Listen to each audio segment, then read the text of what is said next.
तो आज हम जिस चैप्टर को पढ़ने वाले हैं वो है हमारे फिजिक्स का फर्स्ट चैप्टर, इलेक्ट्रिक चार्ज।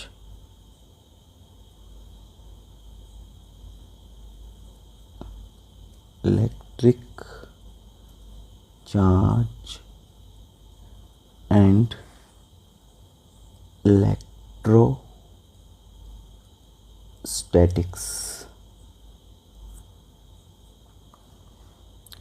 तो इस चैप्टर में हम क्या पढ़ने वाले हैं? तो इस चैप्टर में हम पढ़ने वाले हैं फोर्स।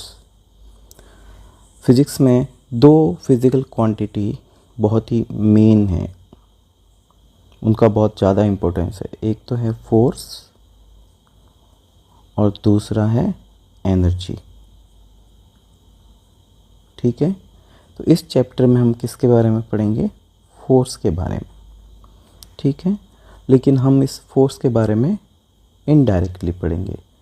इससे पहले कि हम फोर्स पढ़ें, हम पहले एक कहानी सुनेंगे। एक बार क्या हुआ कि भोलू एक नौकरी ढूंढने गया। तो एक किराने वाले के दुकान पे गया और उनसे बोला, सेठ जी मुझे नौकरी चाहिए। तो किराने वाले ने भोलू को नौकरी दे दी और उसको एक काम दिया कि कल मैं दुकान में नहीं आऊँगा, तो तुम ऐसा करना कि सारी जितनी भी चीज़ें हैं उनकी रेट है ना, वो दुकान में चिपका देना ताकि लोगों को आसानी से रेट पता चल जाए। भोलू ने कहा ठीक है, मुझे ये काम तो आता है। तो दूसरे दिन सेठ जी नहीं आए। तीसरे दिन जब सेठ जी आए तो बहुत सारे ग्राहक जो थे उनसे बहुत नाराज़ हुए। सेठ जी ने देखा, जैसे उन्होंने दुकान में एंट्री की तो उन्होंने देखा कि हर जगह रेट ही रेट चिपकी हुई है। तो सेठ जी समझ नहीं पाई क्या हो रहा है। तो उन्होंने कहा, भोलू ये क्या किया तुमने? तो भोलू बोलने लगा, आप ही ने बोला था रेट चिपका देना। तो बोला, इतनी बड़ी लिस्ट, हर जगह रेट ही रेट दिख रही है। तो भोलू ने कहा कि इतनी बड़ी लिस्ट होगी। तो सेठ जी ने बोले, दुकान में तो हमारे सामान तो इतना है नहीं। तो सामान नहीं है तो क्या हुआ, मैंने हर चीज़ की रेट चिपकाई है। मैं बड़ा इंटेलिजेंट हूँ। मैंने 1 किलो की रेट, 2 किलो की रेट, 1.5 किलो की रेट, 17 किलो की रेट, 15 किलो की रेट, सारी रेट, और अभी भी मैं वो काम कर रहा हूँ। तो सेठ जी अपना माथा पीटने लगे। सेठ जी बोले, इतनी रेट चिपकाने की क्या ज़रूरत है? सिर्फ एक ही क्वांटिटी की रेट चिपकाओ। ठीक है, अभी मुझे अर्जेंट काम आ गया, मैं जाता हूँ, कल आऊँगा तो सब काम सही मिलना चाहिए। ठीक है, उसने कहा, अब मैं एक क्वांटिटी की रेट चिपकाऊँगा। तो सेठ जी तो चले गए। ठीक है, और रामू ने रेट चिपका दी। रेट चिपका दी तो दुकानदार को, सेठ जी को ग्राहकों के फ़ोन आने लगे, सेठ जी आपने किसको दुकान पे रख लिया है? क्या हुआ क्या हुआ क्या? कल आप आके देख लीजिएगा। तो दूसरे दिन आए। सेठ जी बोले, आज क्या हो गया? तो रामू को बोला, क्या तुमने वो काम नहीं किया कि मैंने तुम्हें कहा कि तुम्हें एक ही क्वांटिटी की रेट चिपकानी है ना? तो भोलू ने बोला, मैंने तो कर लिया। तो बोलो बताओ मुझे। तो देखा तो उसने हर एक चीज़ के लिए 17 किलो की रेट चिपका के रखी थी। तो भोलू, सेठ जी ने कहा, भोलू तुम किसी काम के नहीं हो, तुम मूर्ख हो। भोलू बोला, आपने जो बोला वो किया तो है ना, मैं मूर्ख कैसे हो गया? अरे भाई, तुमने 17 किलो की रेट चिपकाई है तो इसमें क्या हुआ? अरे भाई, तुम्हें 1 किलो की रेट चिपकानी चाहिए। क्यों? अरे 1 किलो की रेट पता है ना, किसी व्यक्ति को पता चल जाए तो जैसे जितना उसको सामान चाहिए है ना, इसका 10 किलो सामान चाहिए तो वो 10 से मल्टीप्लाई कर लेगा, 20 किलो चाहिए तो 20 से मल्टीप्लाई कर लेगा और चीज़ बहुत आसान हो जाती है। ठीक है, तो भोलू की समझ में आया, हाँ बात तो सही है। तो उसी टाइप से अब हम यहाँ पर फोर्स के बारे में पढ़ रहे हैं। तो जो फोर्स के बारे में पढ़ रहे हैं ना, तो फोर्स की जो वैल्यू होती है, कितना फोर्स लगेगा, वो फिज़िकल क्वांटिटी जो है उसकी वैल्यू पे डिपेंड करती है। तो फोर्स की वैल्यू है ना चार्ज के साथ चेंज होती है। तो इसलिए हमको पढ़ना तो फोर्स के बारे में है, लेकिन इससे पहले इजीली फोर्स फाइंड आउट हो जाए, इसके लिए हमें एक स्पेसिफिक फोर्स के बारे में पहले पढ़ना है। और वो स्पेसिफिक फोर्स है ना, उसको हम एक स्पेशल नाम देते हैं, उसे हम बोलते हैं इलेक्ट्रिक फील्ड। तो अब हम शुरू करेंगे चैप्टर, ठीक है। इलेक्ट्रिक फील्ड, तो ये फोर्स ही होता है, ठीक है, लेकिन ये होता है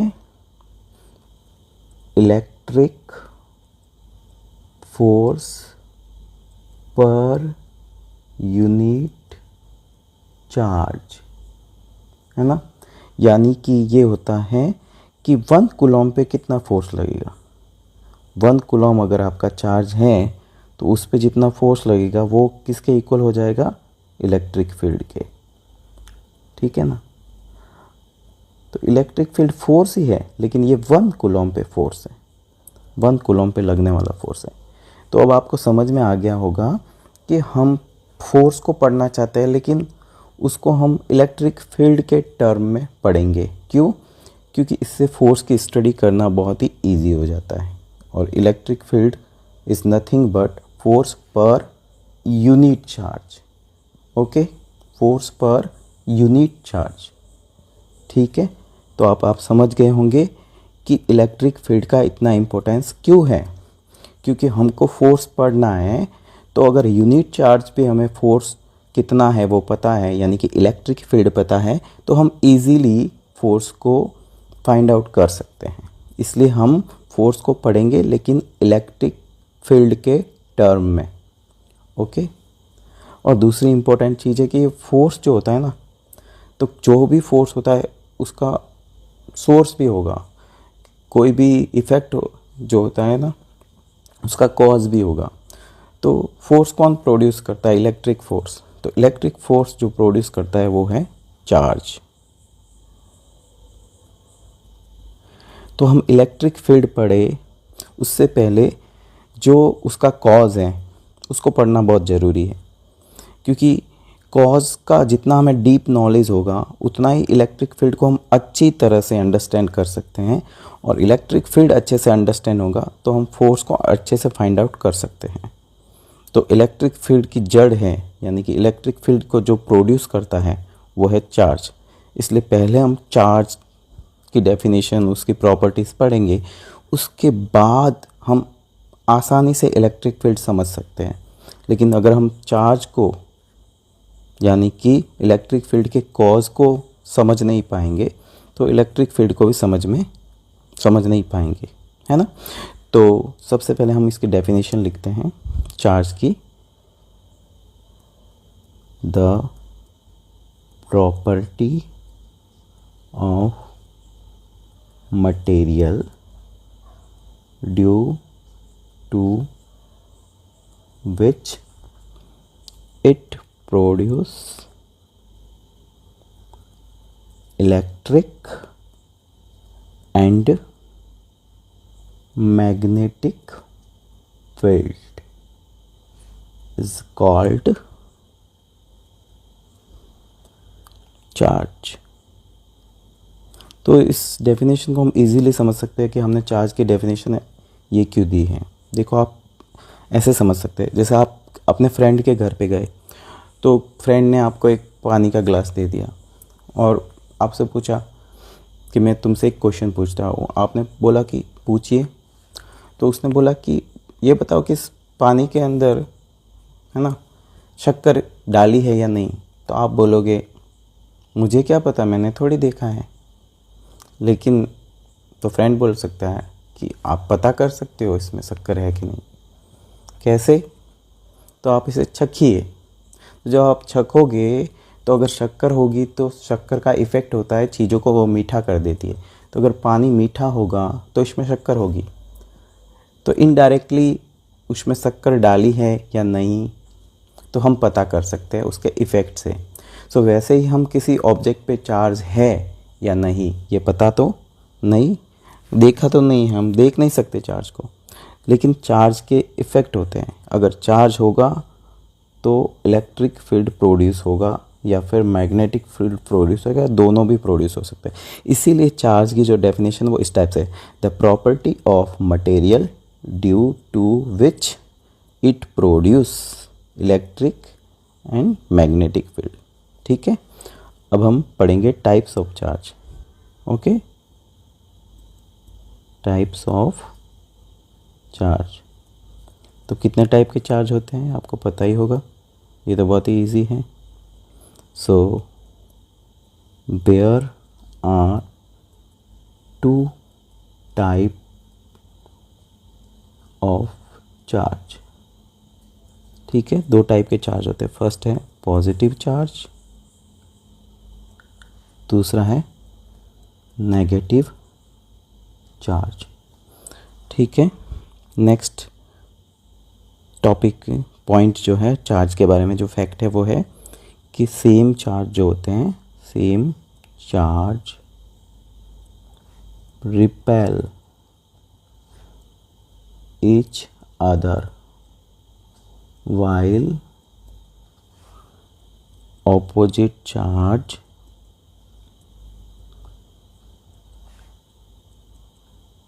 attracts each other।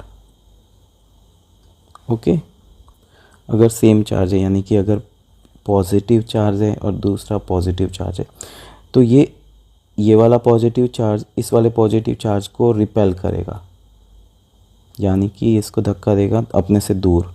इसी टाइप से ये वाला पॉजिटिव चार्ज जो है वो इस वाले को रिपेल करेगा, है ना।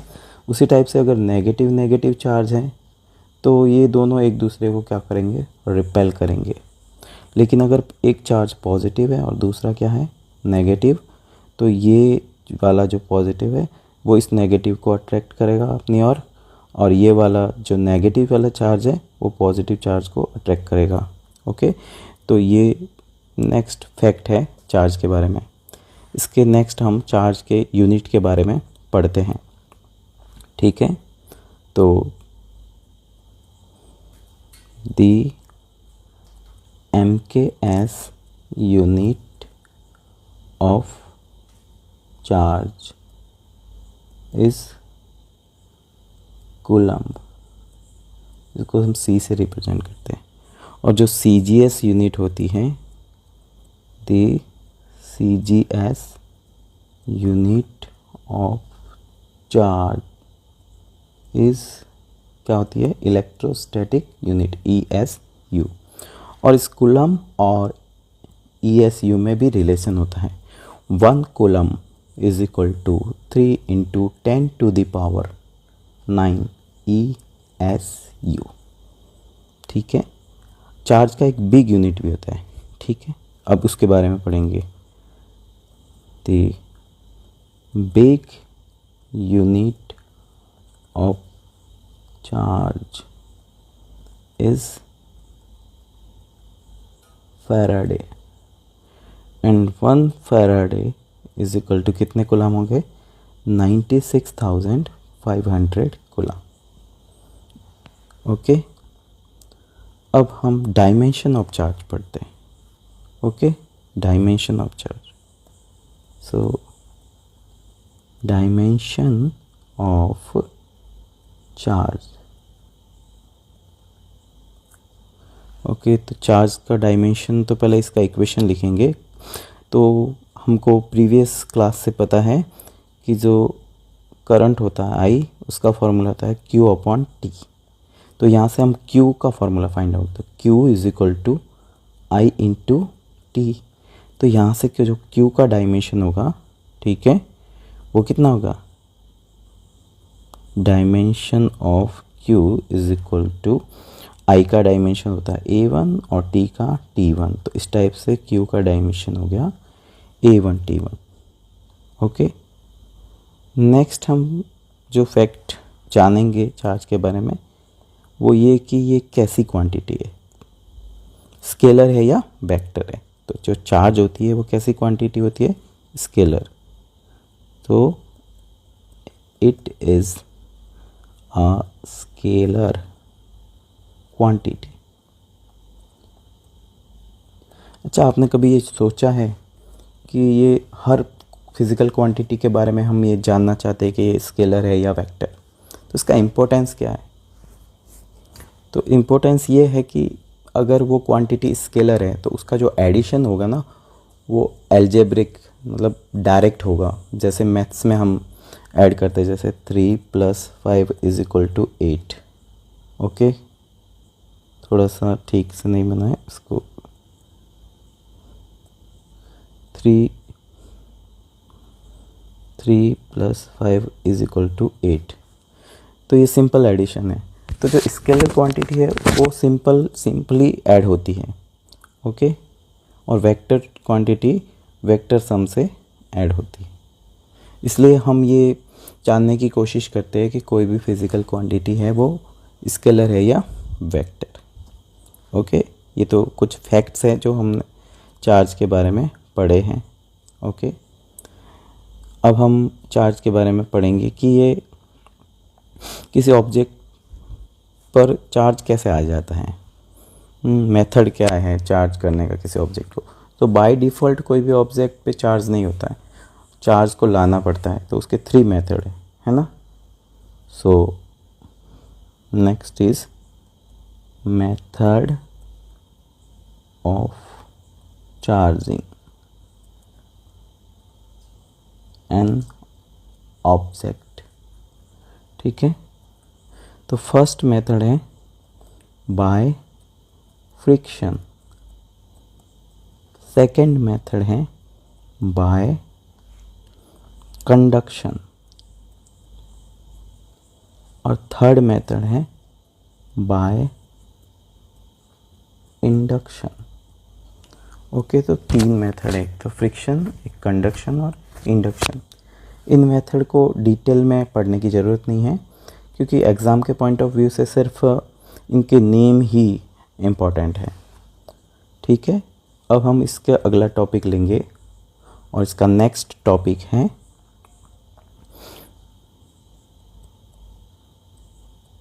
Properties of charge. तो चार्ज की 3 मेन प्रॉपर्टी होती है, additivity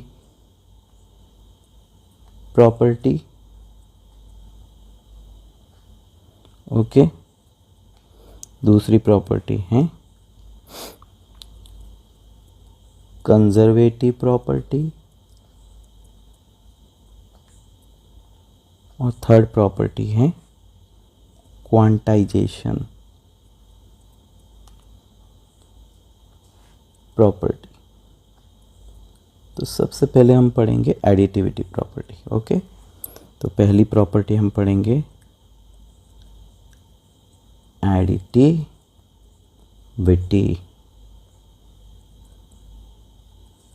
property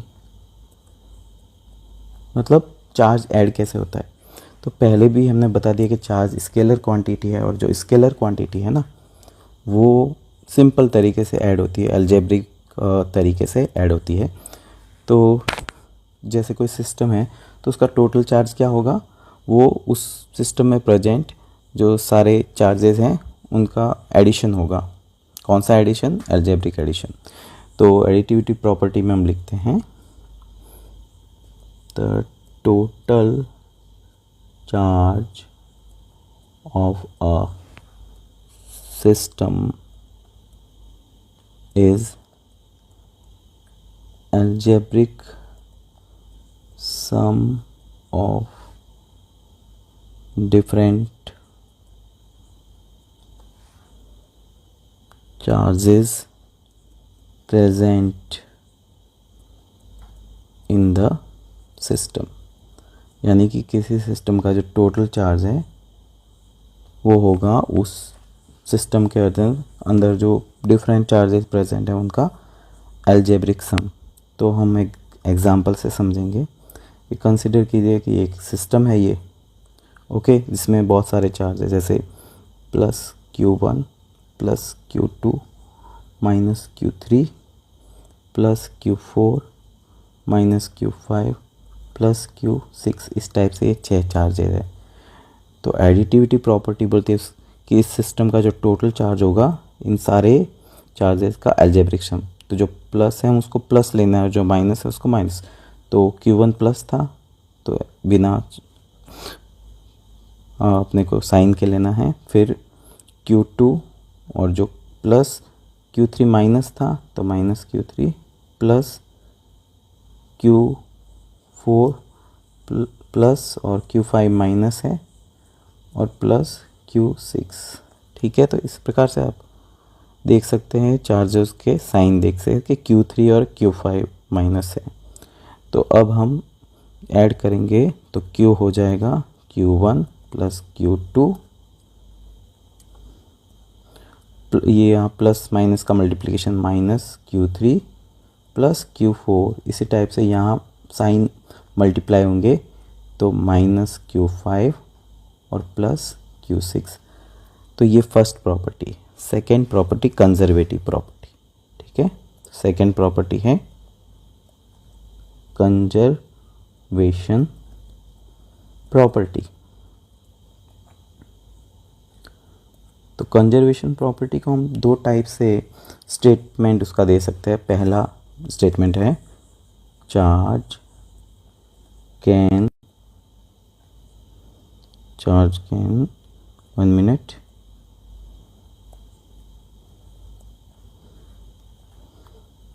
neither be created nor be destroyed।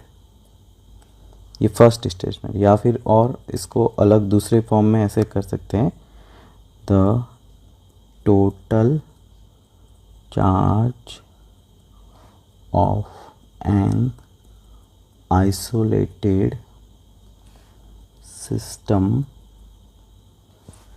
is always constant और conserved। तो दोनों बातें एक ही हैं। इसे हम समझेंगे कैसे ये दोनों बातें एक ही है। ठीक है, जैसे कोई सिस्टम है, उसके अंदर 3 चार्ज है, Q1 Q2 और Q3। तो आइसोलेटेड का मतलब है कि ये जो सिस्टम है उसके अंदर से ना तो इन तीनों में से कोई चार्ज बाहर जा पाएगा और ना ही बाहर से कोई भी चार्ज इसके अंदर आ सकता है। ठीक है, तो इसका मतलब ये हुआ। तो अब हम समझेंगे कि दोनों स्टेटमेंट जो है ये वाले, charge can neither be created nor be destroyed, और सेकेंड वाला स्टेटमेंट है the total charge of an isolated system is always constant और कंजर्व। दोनों सेम कैसे कंसीडर करते हैं कि फर्स्ट वाला ब्रेक हो रहा है तो सेकेंड वाला भी ब्रेक हो। कैसे, देखो, अगर कोई भी चार्ज अपने आप ही प्रोड्यूस हो जाए या डिस्ट्रॉय हो जाए तो कंसीडर करो कि Q1 Q2 Q3 इस सिस्टम के अंदर चार्ज है, तो उस सिस्टम का टोटल चार्ज कितना होगा? ठीक है, Q1 plus Q2 plus Q3। अब अगर इसमें से एक चार्ज डिस्ट्रॉय हो जाए, ओके, यानी कि Q1 डिस्ट्रॉय हो गया, तो इसके डिस्ट्रॉय हो जाने के कारण अब चार्ज कितना रहेगा? Q2 plus Q3। तो अगर चार्ज डिस्ट्रॉय हो रहा है तो ये सिस्टम भले ही आइसोलेटेड है, यानी कि ना तो इसमें बाहर से कोई चार्ज अंदर आ सकता है, नहीं अंदर वाला चार्ज बाहर जा सकता है, फिर भी जो चार्ज है कांस्टेंट नहीं रहेगा, क्योंकि चार्ज अगर डिस्ट्रॉय हो रहा है तो कांस्टेंट नहीं रहेगा। ओके, जैसे डिस्ट्रॉय होने के पहले चार्ज था Q1 plus Q2 plus Q3 और डिस्ट्रॉय होने के बाद है Q2 प्लस Q3, है ना।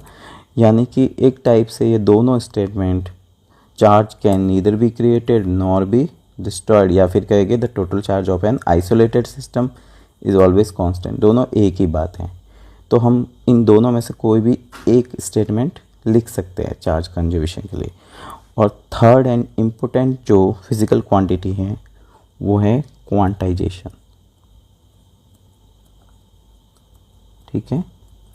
तो यहाँ पर हम ये ध्यान से अब देखेंगे कि फिज़िकल क्वांटिटी कोई भी होती है ना, दो टाइप की होती है। एक फिज़िकल क्वांटिटी ऐसी होती है जो हर वैल्यू उसके लिए पॉसिबल है, और एक क्वांटिटी ऐसी होती है जो एक पर्टिकुलर फिक्स्ड क्वांटिटी जो होती है उसका इंटीग्रल मल्टीपल के फॉर्म में ही एग्जिस्ट कर सकती है, उसके मल्टीपल के फॉर्म में, है ना।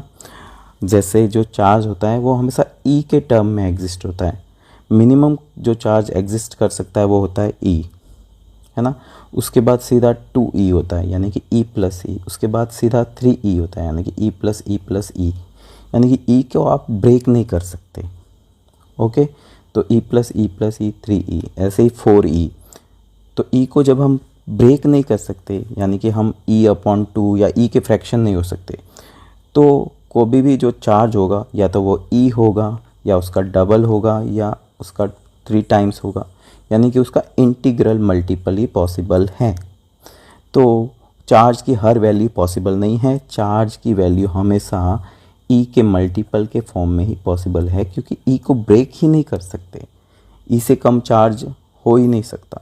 तो चार्ज की वैल्यू हमेशा ई के, ठीक है, मल्टीपल के फॉर्म में होगी।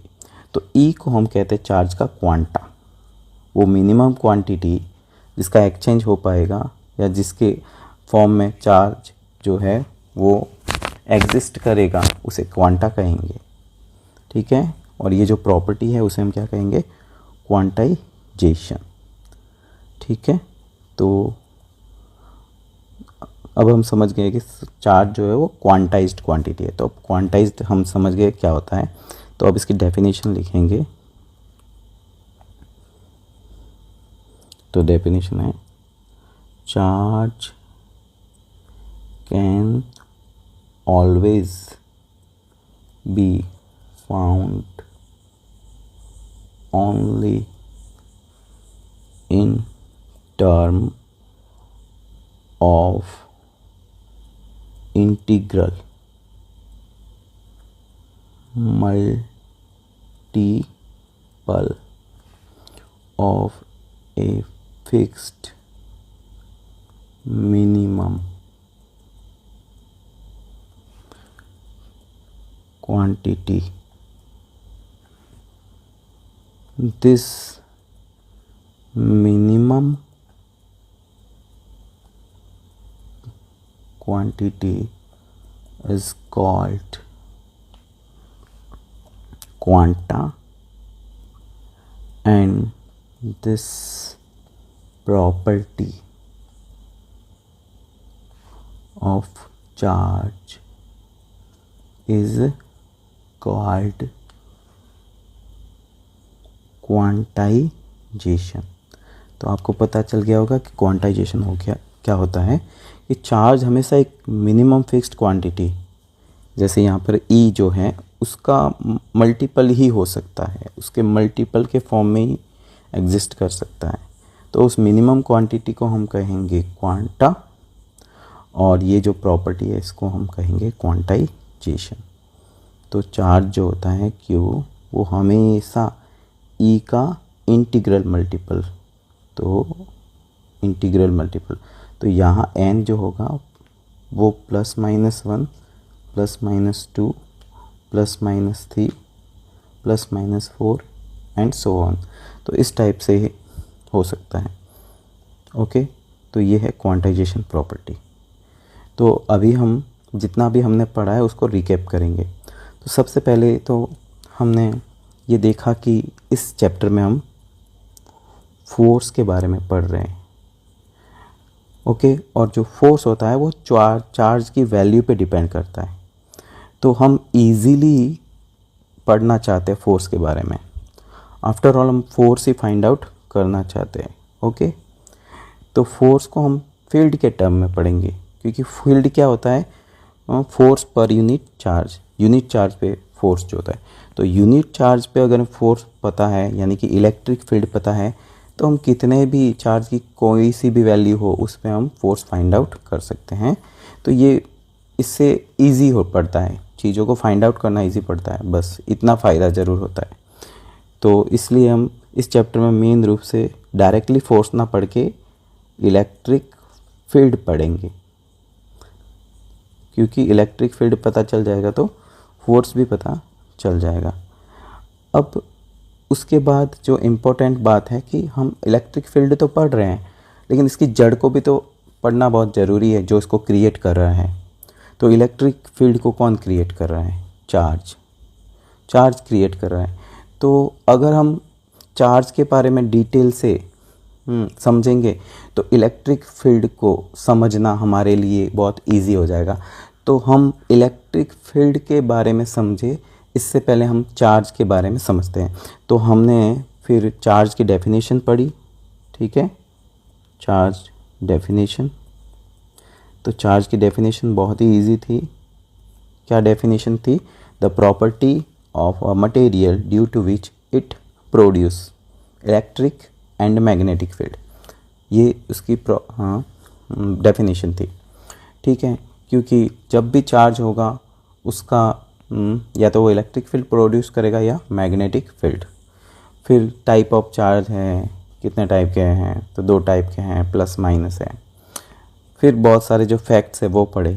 इसके बाद हमने चार्ज की जो लास्ट में प्रॉपर्टीज़ पढ़ी, वो इम्पोर्टेंट है।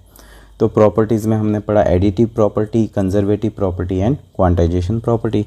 तो एडिटिव प्रॉपर्टी जो पहली प्रॉपर्टी है वो है एडिटिव प्रॉपर्टी। तो एडिटिव प्रॉपर्टी क्या बोलती है कि कोई भी जो सिस्टम है उसका जो टोटल चार्ज होगा, उस सिस्टम में जो डिफरेंट चार्ज होंगे ना, उसका क्या होगा? एल्जेब्रिक सम होगा। तो सिस्टम में जो डिफरेंट चार्ज है उनका क्या होगा? Algebraic sum. दूसरी प्रॉपर्टी है कंजर्वेटिव। तो कंजर्वेटिव प्रॉपर्टी हम 2 तरीके से डिफाइन किया कि charge can neither be created nor be destroyed, और the total charge of an isolated system is always constant और कंजर्व। और थर्ड प्रॉपर्टी जो है वो हमने पढ़ी क्वांटाइजेशन। तो क्वांटाइजेशन बोलता है कि नेचर के अंदर जो चार्ज होता है वो हमेशा एक फिक्स्ड क्वांटिटी E के मल्टीपल के फॉर्म में ही एग्जिस्ट करेगा। E को आप ब्रेक नहीं कर सकते। तो वो E जो होता है उसी के टर्म में चार्ज एक्सचेंज होगा या एग्जिस्ट करेगा। तो ये जो E है उसको चार्ज का क्वांटा कहते हैं और इस प्रॉपर्टी को क्वांटाइजेशन कहते हैं, ठीक है। तो cube is equal to N. तो आज के लिए यहीं पर हम समाप्त करते हैं इसको, लेक्चर को। तो नेक्स्ट लेक्चर में हम इससे आगे पढ़ेंगे। कूलम्ब्स लॉ है, इलेक्ट्रिक फील्ड है, तो इनके बारे में हम नेक्स्ट लेक्चर में पढ़ेंगे। तब तक आप इस जो चैप्टर के अभी तक जो पढ़ाए गए टॉपिक हैं उनको अच्छे से तैयार करें, लेक्चर को देखें। ना समझ में आए तो दोबारा देख सकते हैं, ठीक है। तो अब मैं लेक्चर ख़त्म करता हूँ।